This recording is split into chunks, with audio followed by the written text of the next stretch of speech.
Fala pessoal, tudo bem com vocês? Estamos aqui para mais uma aula de geografia comigo, o professor Rafael, aqui no Dimensão Pro, né, tendo foco aí nos concursos, né, da carreira militar, da PM, né, e dando continuidade, né, às nossas aulas. A gente está neste módulo trabalhando com o processo de formação do estado de Pernambuco.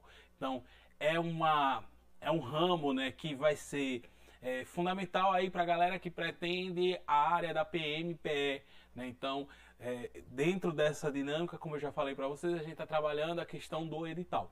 Então, cara, essa aula de hoje é uma aula que você vai olhar e vai dizer assim, isso é história ou é geografia? Né? Então, é uma mistura, né? Como o pessoal muitas vezes diz, né? As duas disciplinas elas estão muito unidas, né? Estão muito próximas. E longe do que muita gente fala, que é uma questão de decoreba, né? De decorar, de estar ali decorando. Eu tenho o costume de dizer o seguinte aos meus alunos, cara, isso é uma relação de memorização.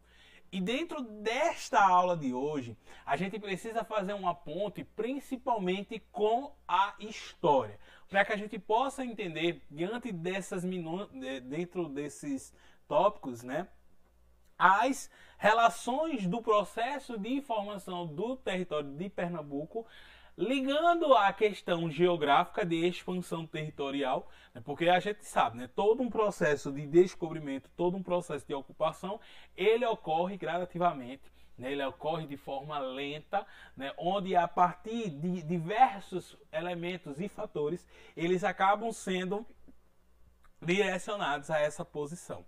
Então, a partir do momento que a gente para e observa a questão histórica dentro do nosso conteúdo, a gente vai se deparar inicialmente com o processo de colonização do Brasil.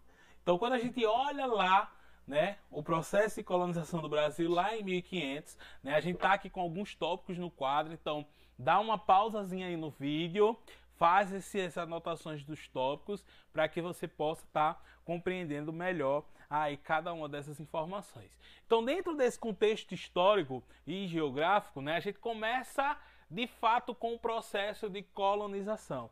Então, quando a gente olha essa análise, né, geral do processo de colonização e a gente traz aqui para dentro do território brasileiro, professor, que mapa horrível!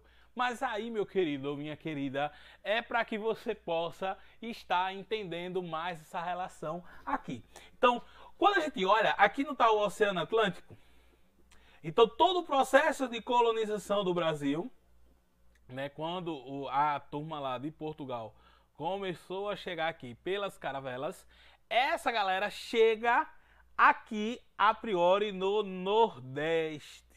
Então, o processo de colonização português, lá em 1500, ele vai se dar justamente com a questão do Nordeste.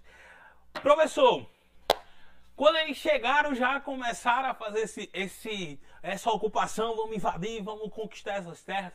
Não. Vai demandar um certo tempo para que essas áreas possam de fato ser ocupadas. Então, eu não vou entrar muito nesses detalhes, porque aí é mais uma questão da história mesmo. Então, o nosso professor de história com certeza vai estar trabalhando com vocês todo esse processo. Então, dentro desse contexto geográfico, o que eu quero te trazer para cá, para essa análise?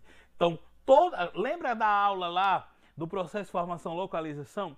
Todo esse processo de ocupação, ele vai se dar justamente também da porção leste. Anota o que eu estou te dizendo. Na aula que a gente vai trabalhar a questão de distribuição populacional, é muito importante que você tenha isso bem fixado na sua cabeça. Justamente essa relação da porção leste está nessa rota inicial do processo de ocupação dentro do território brasileiro. E aqui em Pernambuco não vai ser diferente.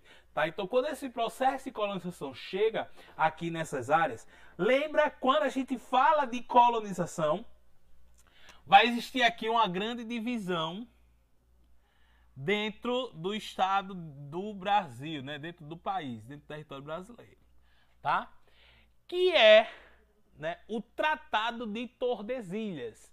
Esse Tratado de Tordesilhas dividia as terras de Portugal e as terras de Espanha. Cada um tinha essa sua distribuição dentro do território brasileiro. Cara, para administrar tudo isso era muito difícil. Por que, professor, era muito difícil? Pensa aí, você agora passou no concurso, aprovado, né? Você tem uma relação agora com o seu salário para fazer investimentos, né? Nessa área de posses de terra, você quer comprar terras. E do nada você tem uma grande dimensão de terras para tomar conta. É difícil se você não tem recursos. Assim, professor, eu não estou efetivo e tal, mas essas condições que você tem financeiramente, ela vai te proporcionar uma segurança para a manutenção dessas suas terras. Então é essa dúvida que paira no ar. Então Portugal, ele não conseguiria, de um certo modo, administrar todas essas suas terras com os recursos que eles tinham. Lembra que dentro desse contexto histórico, a ocupação daqui das terras brasileiras, eles vão se dar a partir de uma fuga da galera lá, né? Da família real correndo para o Brasil. Então, dentro desse histórico, né, dentro desse processo, era necessário uma estruturação. Era necessário fazer uma distribuição dessas terras com pessoas aliadas à coroa. Né? Por quê? Eles também não iam ser tão bonzinhos de fazer essas doações e não receber nada em troca, né, meu parceiro? Então, vamos analisando tudo isso de forma aqui temporal. Né? Logo, essas terras foram divididas. Lembra daquela fotozinha de história que você sempre vê? Que aí a gente vai ter justamente o estado de Pernambuco. O estado de Pernambuco bem aqui localizado. Então, dentro dessa relação do estado de Pernambuco, a gente começa a observar justamente o seguinte: a formação das capitanias hereditárias. O que é essa capitania hereditária, professor? É justamente quando Dom João faz essa distribuição, né, dentro dessa relação da criação da Nova Lusitânia, né, que é essa dinâmica que vai existir aqui em Pernambuco. E aí, Dom João faz o seguinte: ó, eu não vou conseguir administrar essas terras todas. Então, chega e dá a posse a Duarte Coelho. Então, a Nova Lusitânia, Pernambuco, ela passa a estar sob o controle de Duarte Coelho. Porque receberia aí, professor, esse nome de capitania hereditária, né? Justamente dentro dessa distribuição de terras é essa questão da capitania. E o hereditário vai se dar justamente porque essas terras, elas passam a ser passadas de pai para filho. Ou seja, elas ficam sob posse da única família, dessa mesma família, durante vários e vários tempos. Né? E coisas que a gente ainda observa até nos dias atuais em alguns trechos do interior. Né? Então, são porções de terras que vão aí sendo repassadas. Então, essa capitania de Pernambuco sendo cuidada dentro dessa porção aqui por Duarte Coelho. Professor, dentro desse sistema, a gente vai ter alguma outra análise dentro desse contexto histórico? Cara, quando a gente fala da geografia de Pernambuco, a gente precisa lembrar do grande geógrafo Manuel Correia, né? Onde Manuel Correia ele vai trabalhar esse processo de ocupação dentro dessa característica a partir de rotas, né, que foram ao longo do tempo sendo desenvolvidas. Então, com essa distribuição de terras, com essa reestruturação, lembra que tudo isso vai se passando ao longo do tempo, né? Não vai ficar estagnado, não vai ficar ali sem nenhuma ação. As coisas começam a acontecer, começam a se movimentar. E dentro desse processo, né, das capitanias, a gente vai ter justamente essa distribuição da rota aí, do crescimento envolvendo a parte da cana-de-açúcar, né, ligado justamente a essa questão na parte mais ao litoral do estado. Né? Então a gente sai dessa esfera aqui, Brasil, e passa a entrar justamente dentro de uma relação da esfera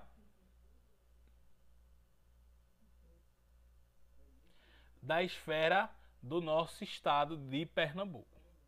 Então, cara, quando a gente vai observar isso aqui, dentro dessa relação, esse ponto de partida, ele vai se dar justamente da porção leste estado de Pernambuco.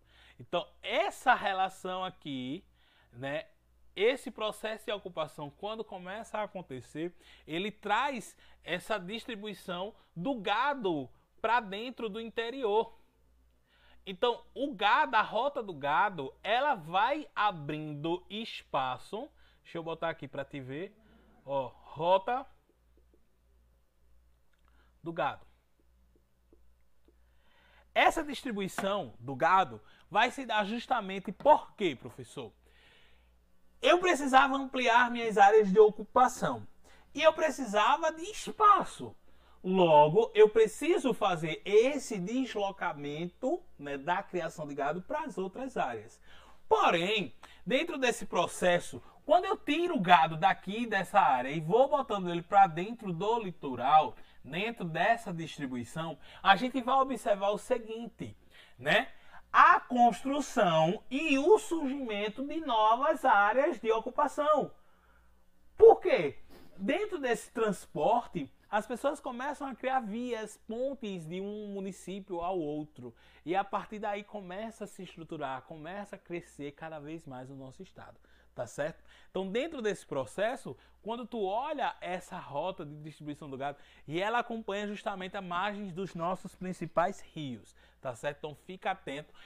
Foi uma questão do último concurso, né, da PMPE, que ele trabalhou justamente a rota dos rios daqui do nosso estado. Então, na nossa aula de hidrografia, a gente vai ficar bastante atento a isso.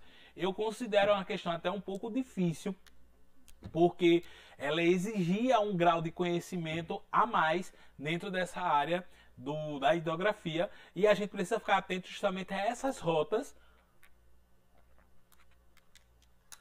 do gado, tá? Professor, e essas cidades elas foram crescendo por quê? Cara, precisava ocorrer também uma distribuição do leite, precisava ficar também uma distribuição da carne. Então, essa ponte com a galera do litoral, ela não poderia deixar de existir. Ela estaria ali também presente nessa distribuição. Consegue visualizar isso? Consegue tomar posse dessa estrutura de como estava organizado Pernambuco?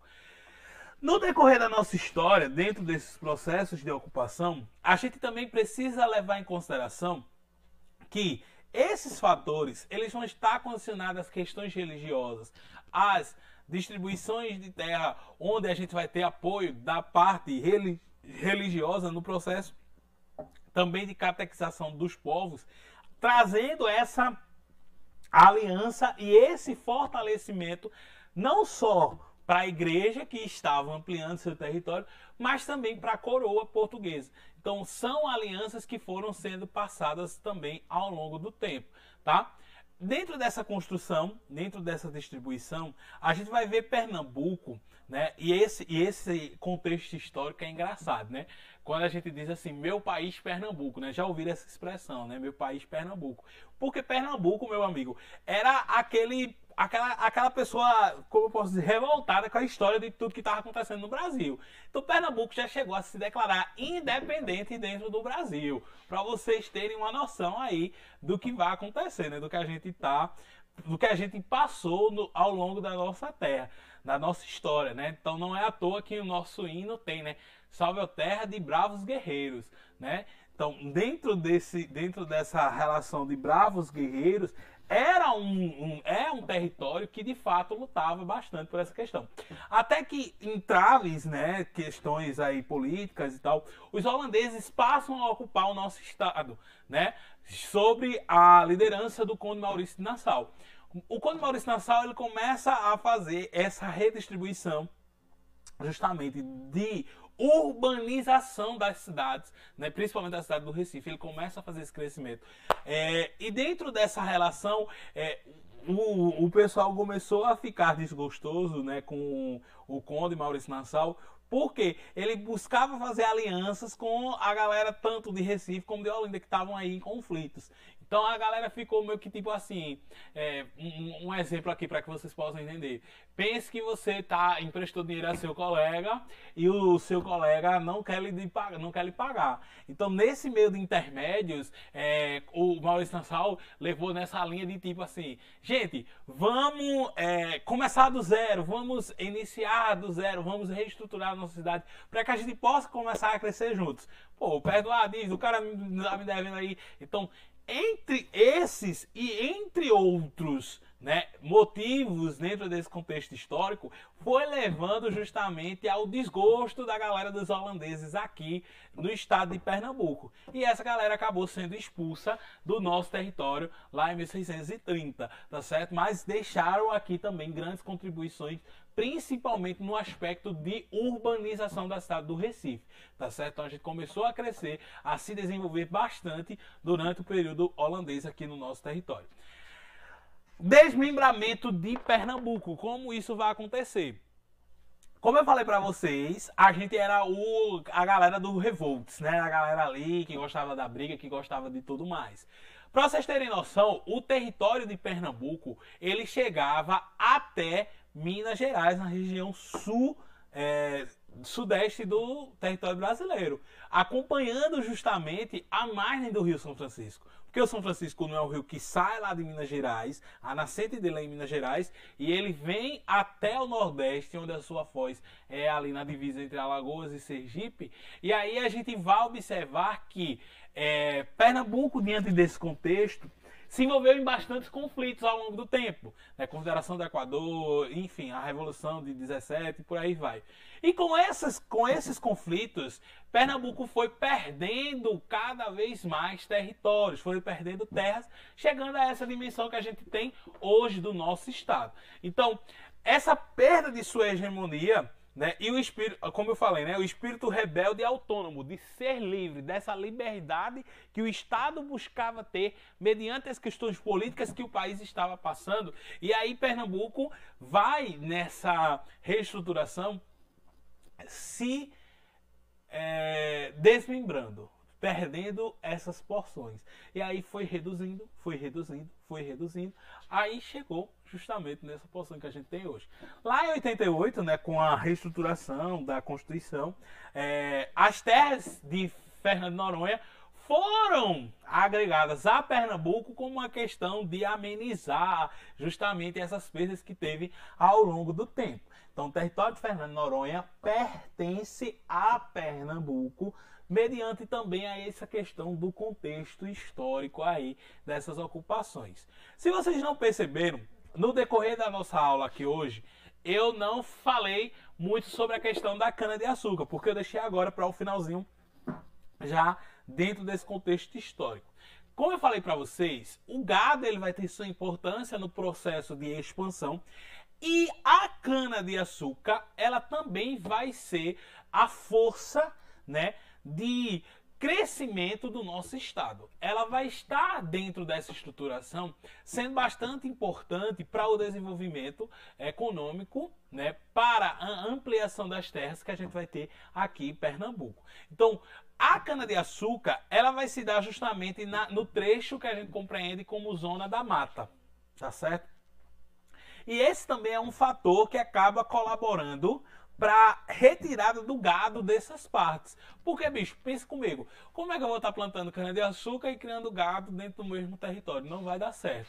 Então eu precisava, de um certo modo, retirar esse gado de perto das áreas de produção. Então, a área da cana-de-açúcar, ela conseguiu se desenvolver bastante justamente na zona da mata, por fatores climáticos, por fatores do solo serem bons para esse crescimento da cana. Então, quando a cana-de-açúcar ela passa a se desenvolver aqui no nosso estado, né, passa a ser o carro-chefe da questão da produção, a gente precisa levar em consideração um elemento muito forte, que é justamente o sistema que vai estar por trás disso aqui, que é o sistema de plantation. Esse sistema é um sistema que a gente vê também dentro do contexto histórico. E aí a gente precisa levar em consideração 4 elementos principais dentro desse sistema, tá? Você precisa de fato estar memorizando isso. Se essa é a sua dúvida, eu sinto lhe dizer que sim. Você precisa, porque como eu falei, ela pode aparecer tanto na parte de geografia como também na parte de história. Então quando a gente olha esse sistema de plantation, a gente precisa lembrar que dentro dessa produção da cana-de-açúcar...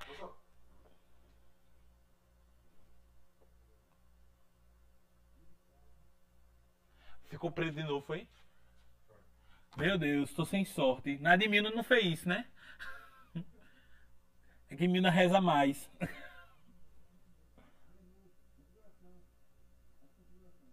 Mas deu pausa? Mas deu pausa, não foi? Deu pausa. Ah, sim. Porque eu não aguento falar tudo. Essa tá ficando grande, hein? Não, tá 20 minutos. E eu lembro. Ah, foi daqui. Essa tá grande não, né? Tá bom. O pessoal tá indo na média de quanto tempo? 35 minutos. Tá porra. É mesmo? É porque eu tenho um negócio assim, bicho. Quando eu vejo que o vídeo tem mais de 30, eu já boto na velocidade 2. Ah, entendi. Pronto, tá tranquilo aí? Pronto. Volta lá pro... Pode seguir? Então, meu parceiro, como eu tava falando pra vocês aqui, esse sistema você precisa estar com ele memorizado sim, tá? E aí a gente tem tópicos que estão por trás dessa questão do sistema de plantation. Aqui a gente vai ter a questão da monocultura. Professor, o que é isso? Eu não tô lembrando do que é isso. Vamos por partes, vamos por partes. Mono, dentro desse contexto, 1, tá? E essa relação de cultura, ela está condicionada à parte de produtos. Ou seja, monocultura, um só produto, ou seja, a cana-de-açúcar. Compreendesse agora o que é essa questão da monocultura. Um só produto estava sendo produzido dentro dessa relação. Cara, dentro dessa produção também do sistema de plantation, a gente vai ter a expansão dos grandes latifúndios, as grandes porções de terras. A galera estava concentrando cada vez mais terras na mão de quem já tinha, né? Então, os grandes fazendeiros eram que dominavam essa questão da monocultura. Como era que isso funcionava, professor? Simples. Seu José, dono de 10 hectares de terra. Seu José, bora produzir aqui macaxeira, milho, feijão, tal, não sei o quê. Não. Seu José só queria plantar cana-de-açúcar, porque para ele era mais rentável, se tornava mais rentável. Então, é que hoje a gente ainda consegue identificar isso dentro da própria Zona da Mata. A gente tem a Zona da Mata dentro desse contexto muito forte na relação da produção da cana-de-açúcar. Então, os grandes latifúndios estavam dominando justamente dentro dessa questão do sistema de plantation. Depois, a gente vai ter a mão de obra.